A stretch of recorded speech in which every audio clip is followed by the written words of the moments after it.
Kancah politik bagian sebagian wanita belum segencar kaum laki-laki. Itu dikarenakan resiko-resiko yang akan ditanggung mereka, yaitu persaingan yang kerap kali muncul di dunia politik. Di Sumsel sendiri masih banyak akan menghiasi wajah-wajah baru di dunia politik dan juga tidak sedikit yang sudah berhasil di dunia politik, seperti ketua dewan, anggota dewan, bupati, wakil bupati, dan juga yang kita ketahui wakil wali kota. Nah, untuk tahun 2024, siapa saja wanita-wanita yang akan menghiasi dunia politik? Dan untuk sekarang kita sudah berada di salah satu rumah pebisnis dan juga akan menghiasi di dunia politik di Sumatera Selatan nantinya. Mari kita lihat.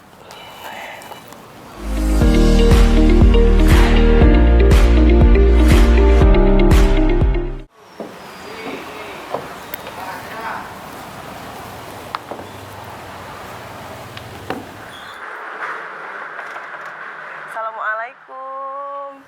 Hai, waalaikumsalam. Halo Bu Lucy, selamat siang. Iya, siang. Ayo Iya, masuk. saya bertamu nih Bu hari ini. Iya, silakan. Iya, saya izin bertamu Bu hari ini. Apa kabar Ibu Lucy? Baik, Iya, alhamdulillah. saya kagum Bu dengan rumahnya ini. Oh gitu ya? Iya, unsur-unsur klasik Bu ini sepertinya, benar? Iya, ini Iya. konsepnya klasik. Klasik. Jadi nuansa yang apa ya, yang tidak akan pernah pudar lah. Iya, gitu. benar. Jadi istilahnya itu selamanya ya Bu, ya Iya, abadi. abadi. Benar. Jadi saya lihat ini sepertinya banyak yang antik-antik Bu, benar?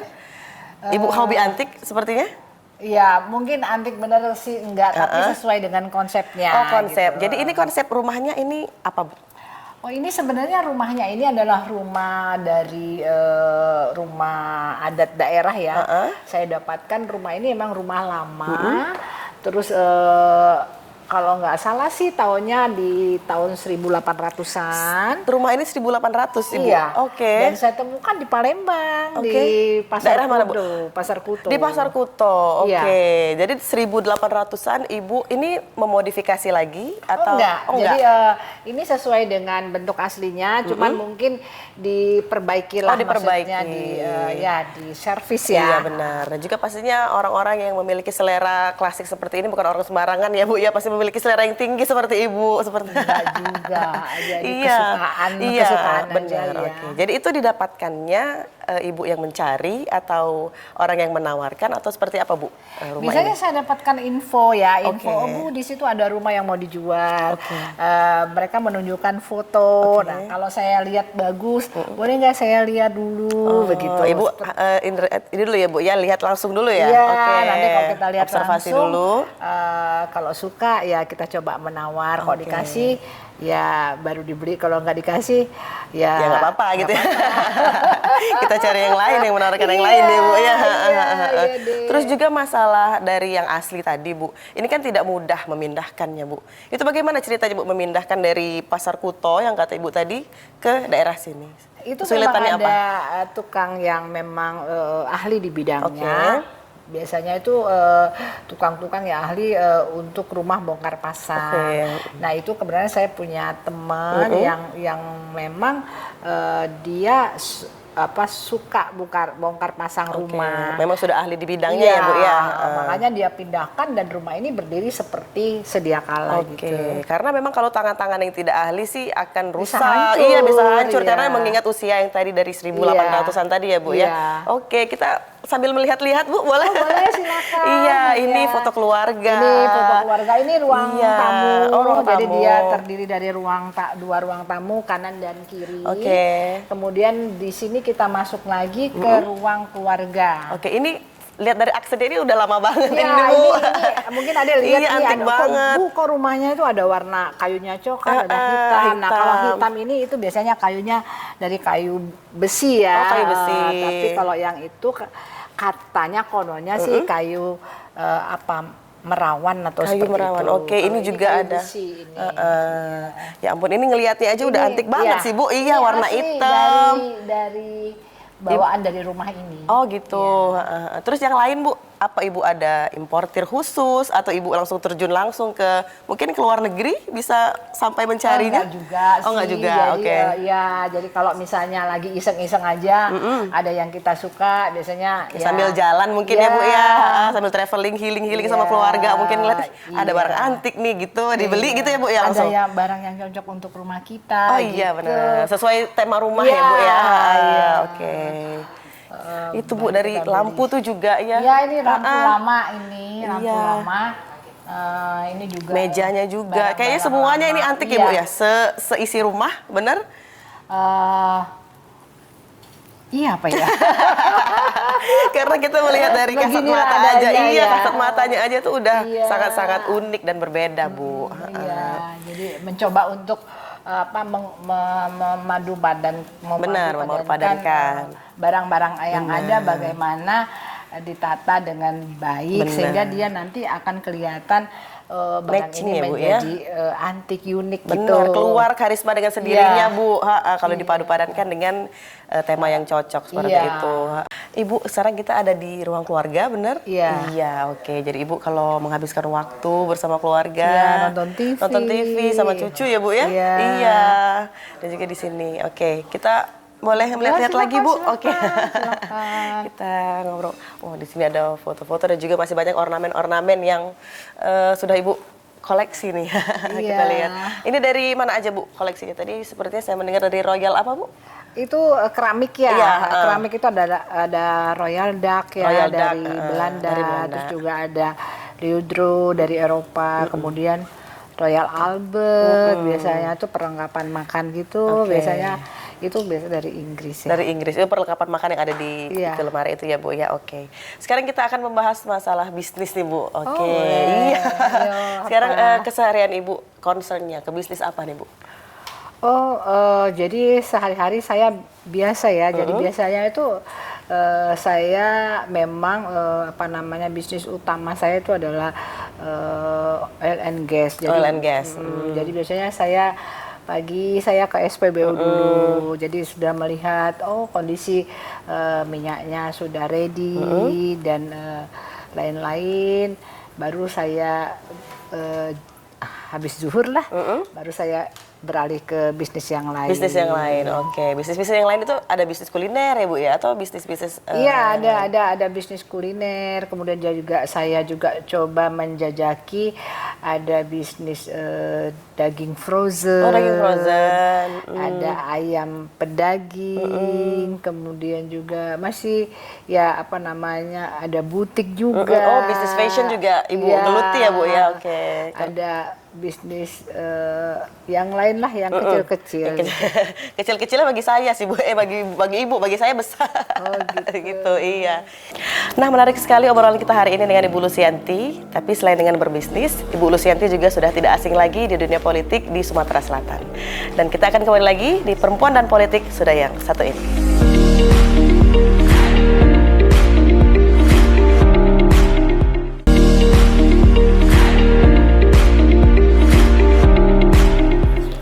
Nah pemirsa, terima kasih sudah masih bersama kami di Perempuan dan Politik. Kita juga masih duduk manis ini Bu bersama Ibu Lusianti, dan kita akan kembali ngobrol lagi tentang perempuan dan politik. Ya. Menurut Ibu, pandangan Ibu sendiri, kodrat perempuan sendiri di dunia politik itu seperti apa sih Bu? Sebenarnya kodrat seorang perempuan di dunia politik itu tidak terlalu berbeda ya dengan laki-laki, mempunyai hak yang sama juga. Karena kan di dalam aturan pemerintah atau KPU itu juga ada 30% kuota perempuan yang diperuntukkan untuk perempuan. Bukan hanya untuk di pileg, tapi juga dari unsur penyelenggara juga mereka melibatkan kaum perempuan. Makanya untuk itu saya pikir ya perempuan punya kesempatan yang sama dengan laki-laki. Benar, jadi tidak menutup kemungkinan juga perempuan ingin berkarya di bidang politik ya Bu ya? Iya, dan sukses ya, Dan jadi sukses, bukan iya, laki-laki seperti Ibu aja. Lusianti juga Iya. ini. Dan juga mungkin latar belakang Ibu sendiri nih Bu, bagaimana sebelumnya latar belakang mengenal dunia politik? Oh iya, sebenarnya awalnya dunia politik bagi saya itu adalah hal yang cukup asing ya, karena saya sehari-harinya itu selalu berjibaku di bisnis gitu. Mulai tahun berapa Bu memulai di dunia politik? 2004 ya. Waktu itu suami itu mencoba masuk ke dunia politik. Tapi pandangan saya terhadap dunia politik waktu itu ini orang politik ini ngobrol sampai pagi, apa-apa aja sih yang diobrolkan gitu ya.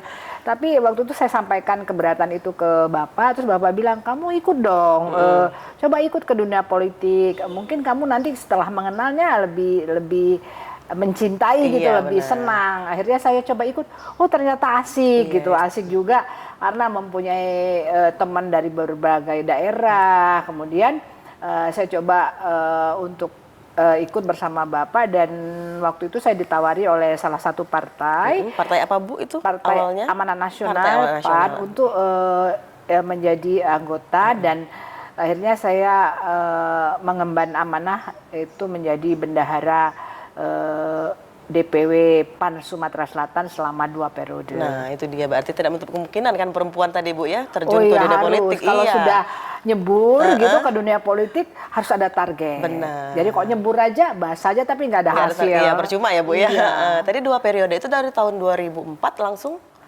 2004, 2009, 2009 ke 2014. 2014. Berarti juga ikut lebih kurang itu tadi saya lupa ya pastinya. Iya, sekitar 8 atau sampai 10 tahun lah mungkin ya Bu ya. 8 sampai 10 tahun. Dan juga langsung ikut dalam anggota legislatif tadi Bu bilang? Oh iya, jadi dengan adanya saya menjadi pengurus Partai? DPW, maka saya diminta untuk mencalonkan diri menjadi anggota legislatif. Dapil mana itu Bu? Dapil Musi Banyuasin. Musi Banyuasin. Ya.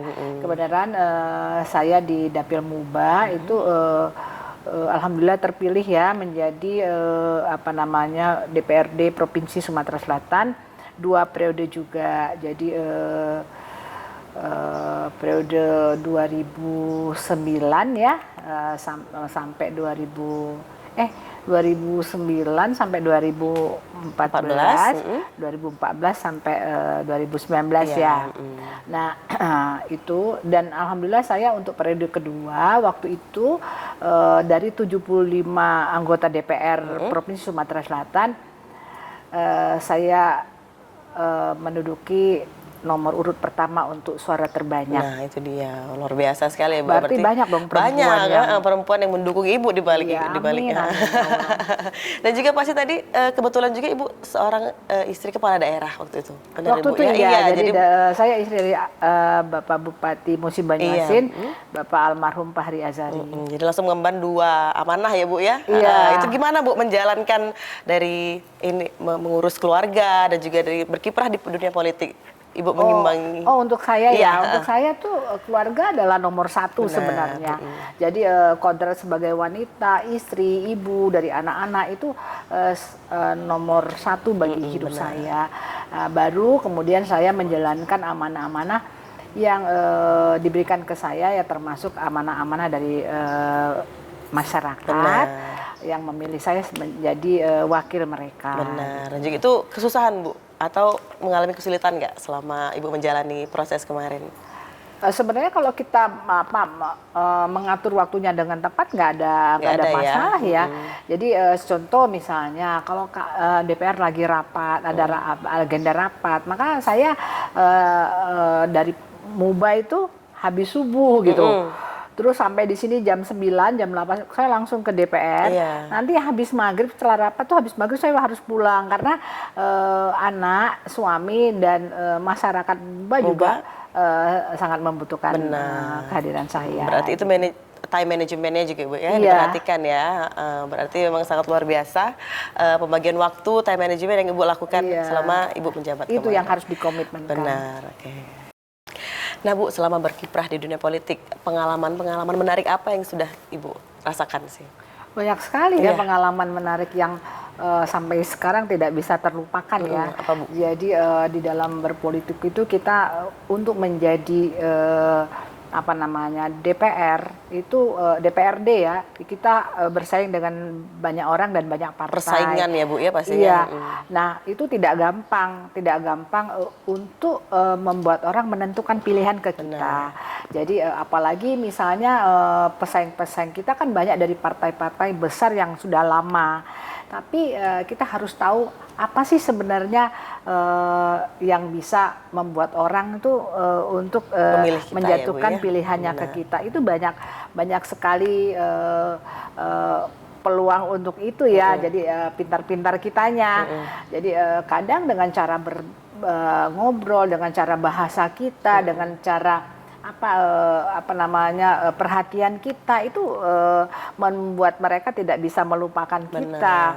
Karena saya dulu pernah juga gitu. Jadi ada seorang nenek udah tua lah, waktu itu umurnya 93 tahun di Musi Banyuasin.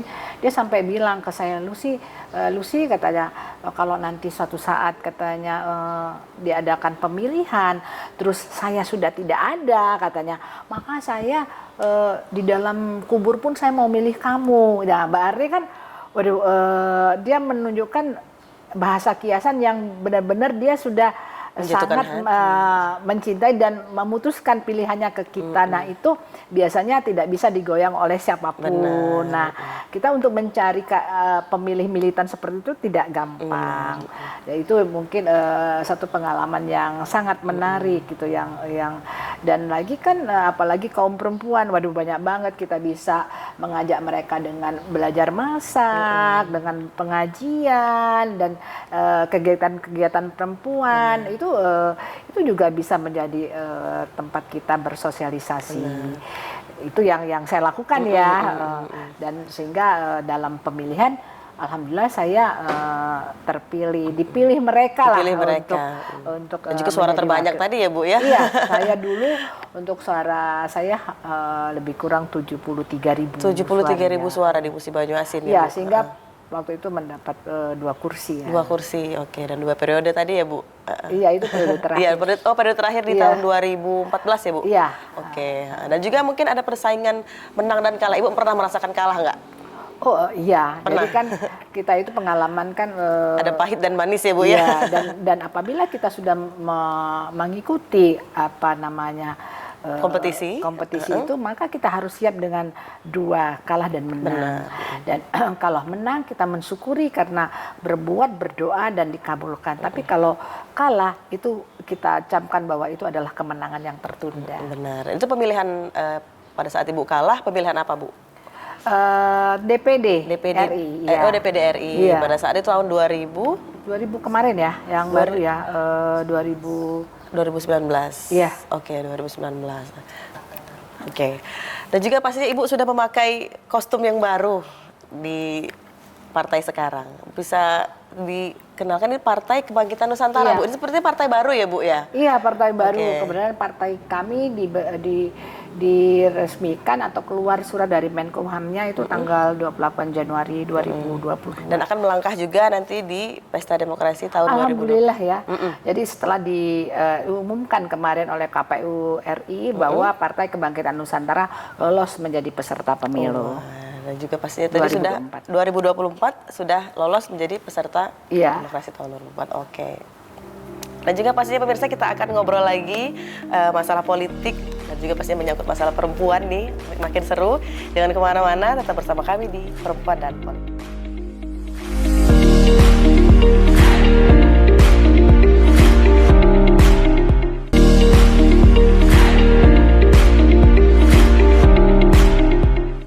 Terima kasih pemirsa, masih bersama kami di Perempuan dan Politik, masih bersama Ibu Lusianti di sini, dan kita akan membahas tentang partai yang baru Ibu Naungi, Bu. Iya, seperti apa sih Bu Partai Kebangkitan Nusantara? Jadi ini mungkin masyarakat awam ini belum tahu.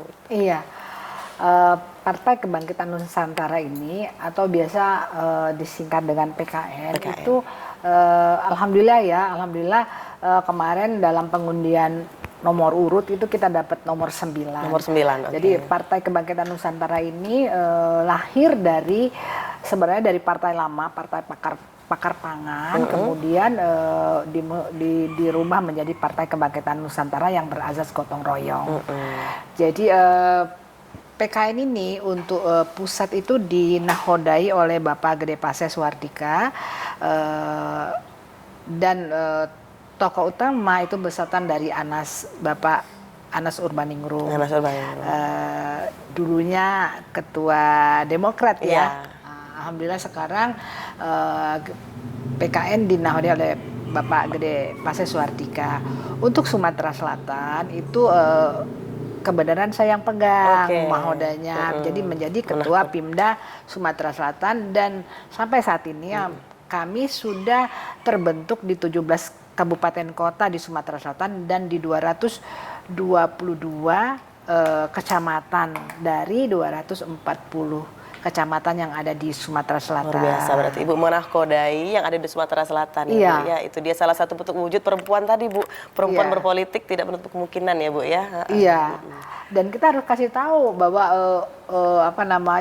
perempuan bisa dong juga menjadi nahoda dengan segala kelebihan dan keterbatasannya. Jadi PKN sekarang dengan mendapat nomor urut 9. Nomor hoki tuh Bu katanya, Bu. Iya, jadi juga nomor tertinggi ya. Iya, nomor tertinggi. Dan kami mengucapkan syukur alhamdulillah dengan mendapatkan nomor 9, mungkin juga banyak makna-makna dari angka 9 yang juga kami harapkan akan menjadi suksesan ke depannya ya, Bu ya. Iya, dari PKN gitu. Iya. Dan juga untuk langkah-langkah ke depan, Bu, dari partai PKN ini sendiri, program-programnya, program-program unggul yang akan dilakukan. Iya. Jadi PKN ini sesuai dengan arahan dari Pimnas bahwa kami melalui dari 3 tahapan. Tahap pertama itu adalah etape pertama biasanya kami sebut itu adalah tahap yang mana PKN lulus dulu di Kemenkumham. Jadi itu sudah kami dapatkan pada bulan Januari 2002. Kemudian masuklah ke etape kedua adalah bagaimana PKN ini lulus verifikasi dan menjadi partai peserta pemilu. Dan alhamdulillah tanggal 14 Desember nanti kemarin tadi bahwa PKN sudah diumumkan menjadi partai peserta pemilu, lolos berarti, dan mendapat nomor urut 9. Kemudian kita masuk lagi ke etapa terakhir adalah etapa ketiga yang mana cita-cita kami adalah PKN ini akan menjadi partai yang lolos dengan parlemen threshold, berarti partai yang mempunyai keterwakilannya di DPR RI begitu. Nah, untuk itu usaha kita, usaha kami sebagai kader PKN adalah mencari kader-kader yang militan, yang potensial, yang siap untuk bertarung di pemilihan legislatif 2024 dan dengan cita-cita, dengan harapan akan dapat terpilih menjadi wakil rakyat, baik dari tingkat DPR RI, DPR provinsi maupun DPR kabupaten. Berarti langkah sekarang adalah mencari kader-kadernya dulu ya, Bu ya. Sudah ada. Tapi PKN itu mempunyai badan pemenangan pemilu yang nanti akan menseleksi siapa yang akan terpilih, yang akan ikut di dalam PKN untuk berjuang atau bertarung di 2024. Jadi dari kader-kader itu seperti apa, Bu, proses penseleksian dari kader-kadernya? Atau memang ada rahasia-rahasia tersendiri atau mungkin? Oh iya, itu ada beberapa kriteria yang nanti yang menseleksinya adalah Bapilu ya. Jadi ada wajah baru mungkin, Bu, atau ada politisi baru, ada politisi lama, yang senior, ada juga kaum milenial, ada juga kaum perempuan. Nah, kaum perempuannya ada banyak, Bu? Oh iya, banyak. Jadi kita juga minimal kita ikut di dalam aturan yang sudah ditetapkan KPU bahwa ada keterwakilan perempuan 30% minimal. Tapi kalau misalnya perempuannya lebih banyak ya oke aja. Jadi memang sudah melibatkan perempuan juga ya, Bu, ya, di dalam partai-partai. Selain itu juga PKN dalam penseleksian kader dan caleg juga ada program-program buat masyarakat. Karena apabila kita nanti terpilih tentu kita mewakili Iya, masyarakat. akan turun juga langsung ke masyarakat. Itu program apa Bu yang akan sudah disiapkan? Di PKN itu ada sayap-sayap partai seperti Pertiwi Nusantara, ada Jayabaya. Nah, Pertiwi Nusantara adalah wadah atau sayap partai PKN khusus untuk perempuan-perempuan. Jadi untuk Pertiwi Nusantara Sumatera Selatan itu sudah melakukan sesuatu kegiatan pelatihan, ada pelatihan membuat tas, nanti juga kami juga akan programkan juga pelatihan membuat sabun dari kelapa, dari santan kelapa, yang mana kami berharap dengan sentra Kria ini dapat membantu masyarakat untuk membuat atau bekerja dengan tidak menyita waktu keluar rumah tapi menghasilkan untuk menambah pendapatan keluarga. Benar, itu dari sisi untuk ke perempuan ya Bu ya. Kalau untuk ke masyarakat lainnya Bu, mungkin ada program-program lain? Iya, kami tuh yang kita ini kan sekarang adalah PKN ini adalah partai yang berasas gotong royong. Jadi kami mencoba untuk demokrasi. Jadi tidak apa ya, mendengar suara-suara dari bawah. Kemudian juga dengan tidak mengesampingkan hal-hal yang memang menjadi apa ya, permintaan masyarakat yang dibutuhkan masyarakat. Misalnya kita contohkan saja, masyarakat di situ perlu untuk satu metode ataupun peralatan pertanian, tapi yang kita datangkan malah misalnya hal-hal yang di luar itu. Nah, jadi jangan sampai kita memberikan sesuatu terhadap masyarakat itu salah. Jadi orangnya pengen makan pisang, tapi yang kita berikan durian. Jadi kalau bisa ya pisang, kita berikan pisang, sehingga itu nanti akan berdampak lebih juga. baik. Dan juga sepertinya pengalaman Ibu juga mendengarkan aspirasi-aspirasi yang sudah Ibu lakukan waktu itu ya Bu ya? Iya, mendengarkan aspirasi dan berjuang. Jadi kita bukan hanya mendengarkan saja, tapi juga harus memperjuangkannya ketika kita sudah menjadi wakil rakyat. Bu, partai PKN ini kan partai baru ya Bu ya, apalagi Ibu juga seorang perempuan. Ini bagaimana Ibu menghadapi, mungkin ada underestimate kah dari pihak luar, atau cara Ibu meyakinkan masyarakat itu seperti apa Bu dalam menghadapinya? Iya.